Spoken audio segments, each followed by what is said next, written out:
Hi hello this is Shaila welcome back to vibrant. Toxic Ramayan సినిమాల షూటింగ్తో బిజీగా ఉన్న Kannada star hero yes తన ఫ్యాన్స్కి ఓపెన్ లెటర్ రాశారు. కొత్త సంవత్సరం రాబోతున్న ఈ సమయంలో కొత్త జీవితాన్ని సాగించే విధంగా ప్రణాళిక సిద్ధం చేసుకోవాలని సూచించారు.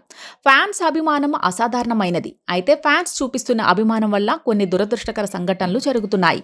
వాటి పట్ల జాగ్రత్తగా ఉండాల్సిన బాధ్యత అందరిది.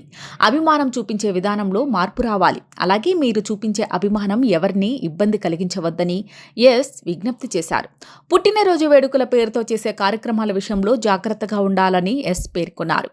అభిమానం, ప్రేమ పేరుతో భారీగా ఫ్యాన్స్ గుమికూడి వేడుకలు చేయడం గొప్ప కాదు. మీరు నిర్వహించే భారీ వేడుకల కంటే నాకు మీ భద్రతే ముఖ్యం. ఫ్యాన్స్ ఉన్నత స్థాయికి చేరడం, ఎంపిక చేసుకున్న మార్గంలో విజయవంతంగా వెళ్లడం ఇష్టం. ఇదే నాకు గొప్ప బహుమానంగా భావిస్తాను. ఈ పుట్టినరోజున నేను షూటింగ్తో బిజీగా ఉంటాను కనుక బెంగళూరుకు వచ్చి ఇబ్బంది పడవద్దని ఫ్యాన్స్కి సూచిస్తున్నా. మీ శుభాకాంక్షలు ఎక్కడ ఉన్నా నాకు చేరుతాయి అంటూ యష్ అన్నారు.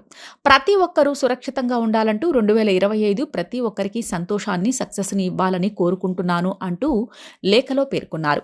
కేజీఎఫ్ సినిమాతో పాన్ ఇండియా స్థాయిలో యష్ స్టార్డమ్ దక్కించుకున్నారు. ముఖ్యంగా కేజీఎఫ్ 2 సినిమా 1000 కోట్ల రూపాయలకు పైగా వసూలు సొంతం చేసుకున్న నేపథ్యంలో యష్ తదుపరి సినిమాలపై అంచనాలు ఆకాశాన్ని అంటేలా పెరిగాయి.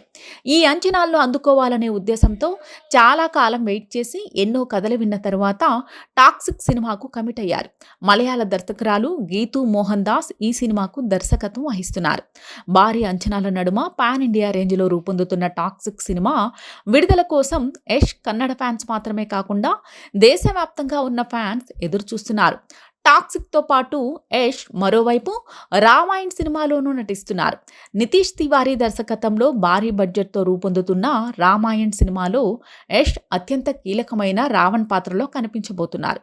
సినిమాలో కీలక పాత్రలో నటించడం మాత్రమే కాకుండా సినిమా నిర్మాణ భాగస్వామిగా యష్ ఉన్నారని సమాచారం.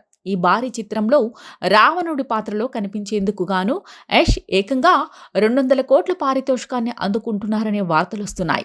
రాముడి పాత్రను రణబీర్ కపూర్ పోషిస్తూ ఉండగా సాయి పల్లవి సీత పాత్రలో కనిపించబోతున్నారు.